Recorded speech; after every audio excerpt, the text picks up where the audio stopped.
You are now listening to Carlie's Couch. I'm Carlie. And I'm Lex. In this podcast, we discuss a wide array of topics about life and how to live your best life. Whatever that looks like for you. Hope y'all enjoy. Are you the only thing holding yourself back? This week on Carlie's Couch, we discuss self-sabotage, what it looks like, and how to move through it. I might not be the only thing, but probably the main thing. But we'll get to that in a moment. Hi, everybody. Welcome to Carlie's Couch. Thanks for rocking with us. Like and subscribe. Share an episode with a friend. This will probably be a good one to share with somebody for the folks in our lives who are self-sabotagers.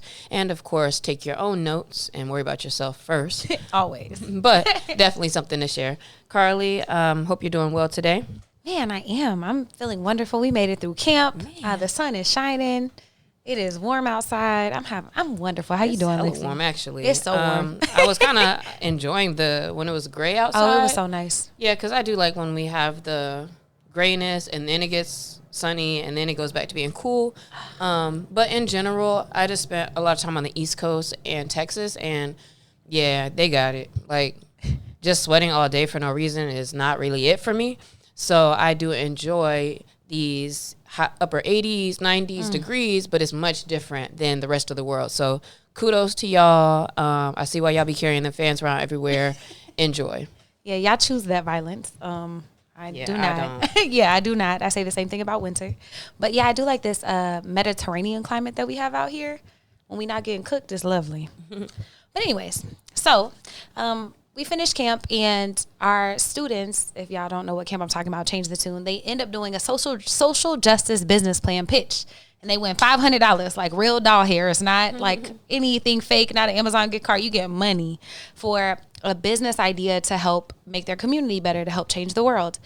And we also require our staff to do the same thing. And so that's kind of where I got the idea for this episode. Is I was doing my presentation, and I was like, why haven't I done this yet? Like, it's just been something that I wanted to do. Like, what's holding me back? Wait, what myself. presentation? Why would you have to do one? Because we're staff and we lead by example, so we all do one, and then they also win Like money making too. up your own project? Yeah, like whatever you want to do. Like one of the teachers wants, she's a chef, she wants to do cooking classes for after school. Like, what does that look like? She created a curriculum, did this. One of the other people wanted to create a program to help students find money to study abroad, because she did it and it changed her life, and she is really passionate about that. And then our little junior interns, they're like sophomores in high school. They all had their own little business ideas of stuff they wanted to do, and then they also compete for real money. So y'all made everybody do it this year? No, we do it every year. It's every year. It's been a thing. But I know the kids do it, but... Oh, the adults too. Oh, okay. They usually do. And you just chose not to participate in the past. Well, I did, but Charlie, hopefully you're not watching teaching this and one. everything. Yeah. But why would I want to do the work? Well, because... it helps us think through ideas of things you might want to do. Like, it might be like, oh, I do want to launch this course, or, oh man, I do want to go do pottery in this country for whatever reason, whatever your idea is to help make the world a better place. And what mine was, is I was thinking through all of my rituals and things that I enjoy. And I really like teaching people about the self-care products, like the room sprays and the oils and stuff. Love doing that. But what else does that look like? Like the forever flowers I'm working on. I want to do a little cafecito pop-up. There's a whole bunch of stuff. And so I created a little curriculum of stuff that I wanted to do. And I was like, what is keeping me from doing this? And I was like, oh, just myself. And so is this self-sabotage? I don't know. But that's kind of what sparked the episode. Okay. A little before I start dissecting your stuff. So self-sabotage in general, to the point, is and comes from a fear of disappointment. In that, whether it's subconscious or at the top of your conscious and you're very aware of it, it's you actively cutting your chances of moving forward with the thing or success with the thing because of something you are doing that is going to keep you in place or pull you back or keep you in circles, etc. So dive into that a little bit more on what self-sabotage is. Yeah, self-sabotage is, I like the word you said, actively, when you're actively not doing something that you want to do. So putting it an example in my project, I have these ideas. It's something that's kind of been in the back of my mind, but I haven't been working towards it. And so I've essentially been self-sabotaging because there's a mismatch between something I say I want to do versus like what I'm actually doing to get it there. You know, this is kind of, not that it's difficult, because I could definitely have this conversation on like, all right, cool, regular level, moving forward, self-sabotage, you know, when we're messing things up for ourselves. And I also am kind of struggling because I'm overthinking a little bit, thinking about the ideas of that. You know, most of the time when we're not doing a thing, it's because we actually don't want to. And it makes me think about that. Like, I will focus more on like, all right, what is it that I really want to do? Or why am I saying I don't want to do this? And then that's like kind of where I usually analyze to think about if there's something else for me to say I want, and or maybe that does help me to realize like, oh, I really am self-sabotaging, and maybe I'm afraid to say that I actually want something, right? Like with money or something, for example, like everybody might be like, yeah, I want $1 million. But let's say you get an opportunity and, you know, you're like, but it's like, so do you really not want the $1 million, and or like you don't think you deserve it? Like, I feel like there's so many other parts to all of this that self-sabotage seems kind of like a broad term for just like, you're just not living perfectly. That's what makes it kind of like layered to me. And it's absolutely layered and nuanced, and there's no one cut and dry answer. But I do like the thought of like, is this something that I really want to do? Like, I say I want to do these pop-ups. I say I want to do these things. I could be lying and just saying I said that because like saying I want to do it because it sounds cool, or to have something to tell people. But if I sit with myself long enough and I recognize, okay, I actually do want to do this thing, and then I realize that none of my actions are moving me towards that, then I would consider that self-sabotage. I think another, and that could be rooted in like, I might not be worthy. I might not think people will show up. So I'm scared of like it being a failure. I don't know if I'm gonna make any money. It could be rooted in a bunch of different things. But if you sit with yourself long enough and you think you want to do a thing and you say you want to do a thing, but then you're not doing the thing, then I believe that that's self-sabotage. And then maybe there's like levels to the self-sabotage too, because to me, I also feel like there is some type of a difference between, I've had this idea, but I haven't started it, as opposed to like if somebody walked up to you, like Damon John or something, was like, Carlie, start your cafecito, I'm going to invest. And you were like, actually, I don't know. You know what I mean? Like that, to me, that's a clear, when it's like, bro, there's things that's trying to make this happen and you are actively messing it up. I think that's different than, I just haven't started, which is its own set of whatever, Yeah, absolutely. And that, I think, in of itself. But to your point, like my homeboy Pancho, my tattoo artist, he was like, yo, I got a space. Whenever you want to do a pop-up, it's free. What's up? Like, let's get it. And I haven't moved on that at all. Shout out to Pancho and Art as my drug. But yeah, I think about that too. And I think that's when I realized, like, why am I not doing this thing that I said I want to do? Yeah, I like those, like the more active examples, because I feel like those are the things where we're like, dang, I got what I need, and what's happening, or why am I still making certain decisions? So we'll get more into it, but in general, of course, all of the things Carlie just said, and just there being a mismatch in what you're doing and what you're wanting and saying you want to do is a huge thing. So we'll talk about like what it looks like in our lives, because we are going to go through all these different categories of life, and I'll definitely like put a little tag on the ones I know for sure is me. So I'm not going to say them now, because I know we're going to hit like so many different categories. And in that section, definitely think like, check mark, that's me, or nah, I don't really, not that one. Because it may spark something for you that you didn't realize was you self-sabotaging. Yeah, because when you heard Lexi say, send this to a friend, you wasn't thinking about yourself. But there could be some areas in your life where you could be like, aha, this is my moment. And before we get into the categories, of course, it can be rooted in some of the similar things that all of our negative stuff is rooted in. Fear of failure, for sure. Traumas and low self-esteem, not thinking you might be worth something. Yeah, those are those unhealthy belief systems around relationships. It might just be relationships where you really struggle to feel worth or feel good enough, or any of that, love, self, or career, self, etc. can also be unhealthy coping skills in relationships and life matters, where you keep sabotaging like a promotion because you blow up on people at work because you're not healed and not actively working on healing your triggers and what's going on and how you cope with things, fear of judgment. Perfectionism, of course, that's always keeping us from just moving forward, as well as also fear of success and fear of happiness, because sometimes those are spaces that we don't know too much about, and so not sure what to do. And or maybe we're people who we always need a problem or something, right, to be dealing with, or some drama or something. So when things are nice and peaceful and happy, it's like, well, what am I going to do now? And then we self-sabotage. So let's get into it. The first category we're going to talk about is work and professional life. What are some ways in which we may self-sabotage? Overcommitting to a heavy workload. Because then you're always going to be running on E. You're feeling like you're never getting anything done. And that just keeps you in this cycle of like losing, essentially.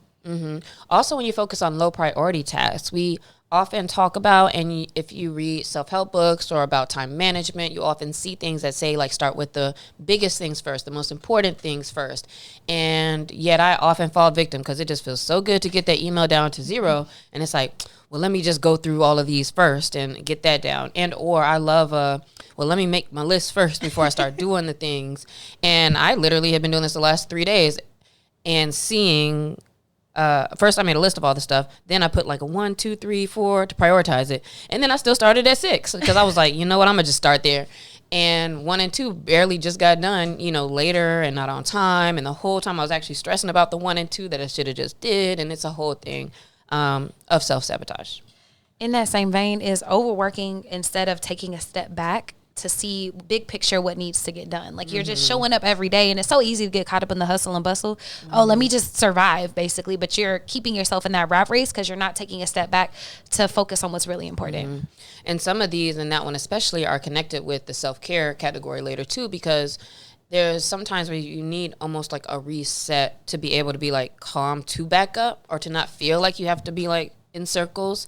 But that's so important, because sometimes when you step back and just like are still for a minute, like it gets clear where you need to kind of focus. And now it feels like your efforts are actually moving you forward instead of you just running on a hamster wheel. Yep. And then the last one is procrastinating on important projects until the last minute, and then blaming the lack of time for your subpar results. Yeah, I don't think we need to say nothing else about that one. So in work, are you self-sabotaging? Probably. Yeah, let's move on. Yes, you are. Okay, next category is in relationships. Most of these are kind of like in romantic context, but of course this could be for any relationships. Number one, if you over-focus on negative interactions and under-focus on positive interactions and shared experiences, this is one of those things that it's so hard because it kind of can become a habit. It's easy to see with other couples, right? Where you're like, dang, I see, she's doing a really good job, but he's always nagging about this thing. And you can tell they just don't see like the full picture. And yet also we don't be knowing what's going on in people's relationships, right? So like he really is still holding resentment from something from way back. And now, whatever it is, but it's like, dang, it's hard to have those fresh eyes once things are happening in relationships. And it's such a good opportunity to try to see with fresh eyes and appreciate and note things and celebrate those good things if you are in a committed relationship or in a space where you do want things to work and move forward. And that can be for platonic and familial relationships too. You got to give people space. If you're going to keep them in your life, you got to give them space to show up differently and to try to be curious and open to that. Another thing in relationships that could be self-sabotaging is you're ignoring red flags with your person and then using them later with resentment. I've done that, and that sucks because it's like that's really your self-sabotage. That's your fault. Next, going through a partner's phone or one time I was on a partner's computer. Now everything's all connected, so it's like the little iMessage pop up, and the crazy part was, I was like, well, shoot, I'm here. Let me look at some stuff. I didn't even see nothing bad for real. But the fact that I kept looking, I was like, well, dang, like, what else is going on? Until I did see something a little bit. But in general, I was like, oh, it's not that crazy. But still, that was terrible to do. You shouldn't do. You should respect people's privacy and their stuff, which later I did apologize too. Because I'm like, yeah, I was mad about something. But also it's like, that's not something you should be doing. And that's you looking for a reason to be upset. So it's never good to just look for evidence support bad, because quite frankly, what you look for is what you find. And while we're not saying be dumb and like ignore things that might be in your face, like you don't need to necessarily look for it.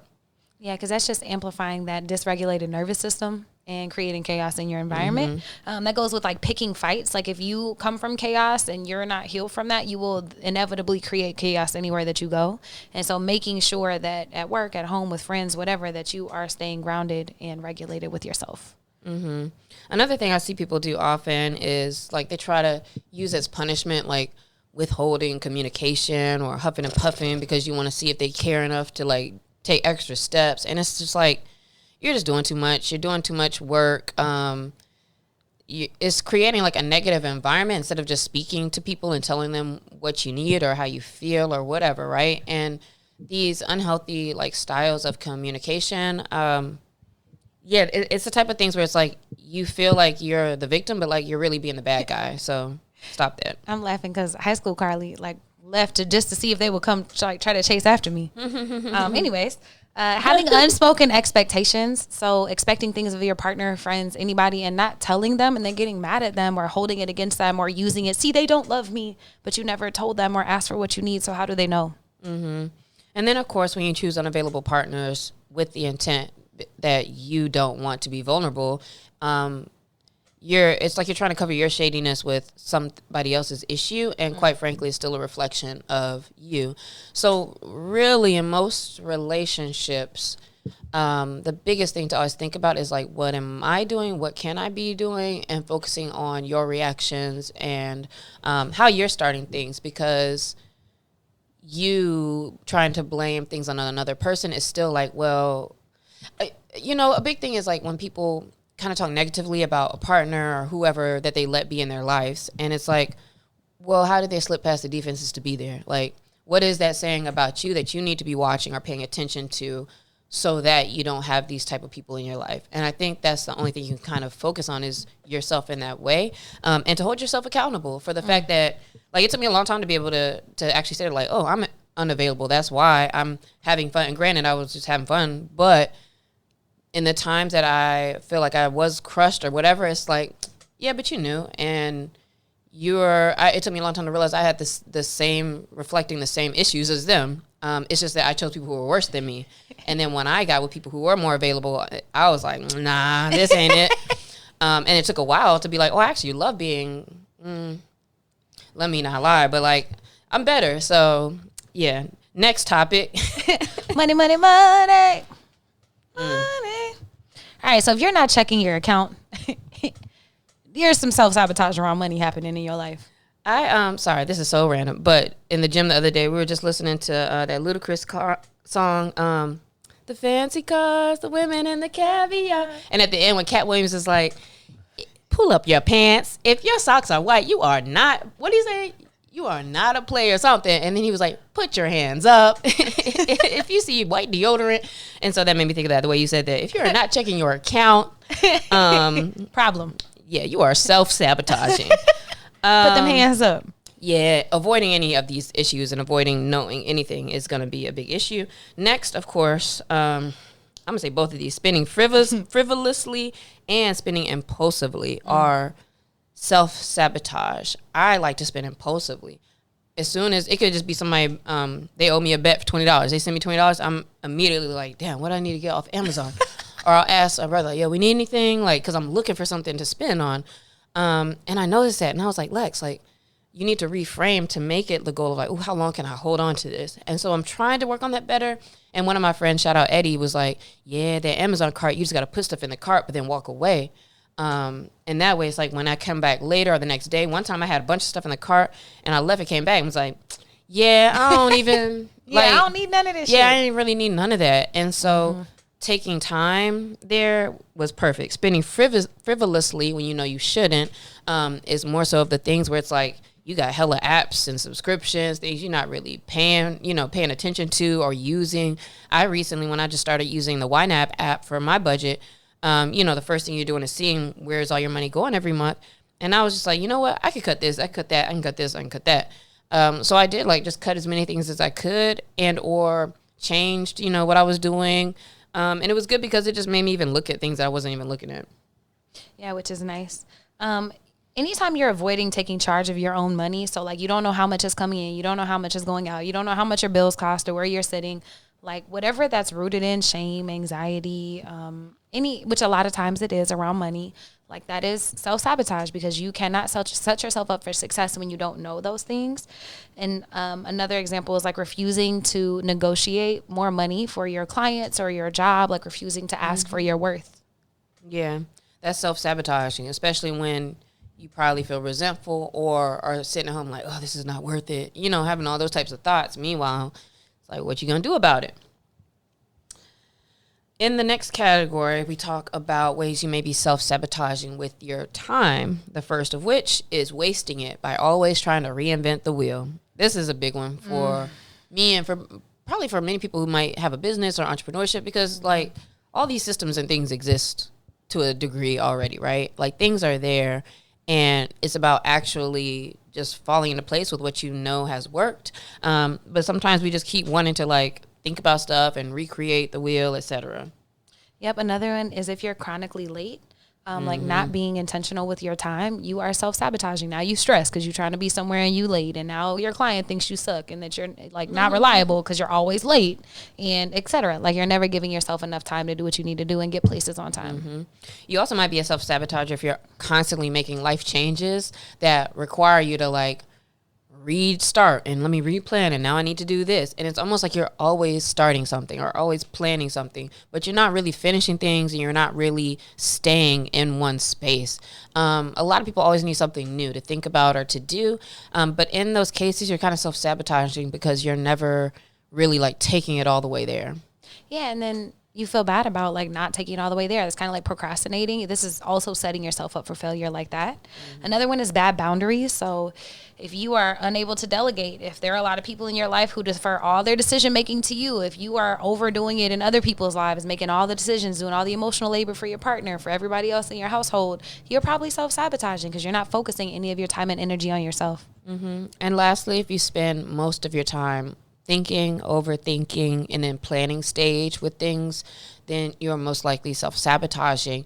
And it's really, really important that you get to action as soon as you can when it comes to, the projects or the ideas or whatever it is that you have.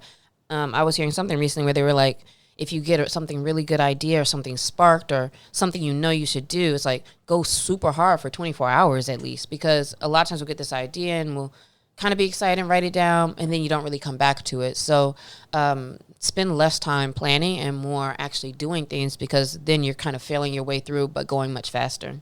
Yeah, super important. The next one is pleasure and self-care. And I think a big sign of self-sabotage here is you are not prioritizing the things that you need to be your best self. Getting enough rest, eating nutritious food, doing things that bring you joy, being able to take breaks until it's too late and you're burnt out. And then a lot of folks find themselves in a denial binge cycle. And so let's say you're going so hard for days, but then you're like, you need to rest, or you burn out. And now you're watching Netflix till whatever time in the morning. And then it's just like this weird cycle of you're trying to find time for yourself, but you're not balancing yourself out, and or maybe you're procrastinating, right? Like some of these categories can crisscross each other, but to the degree where you're not allowing yourself to get the recharge and the reset that you need to be productive.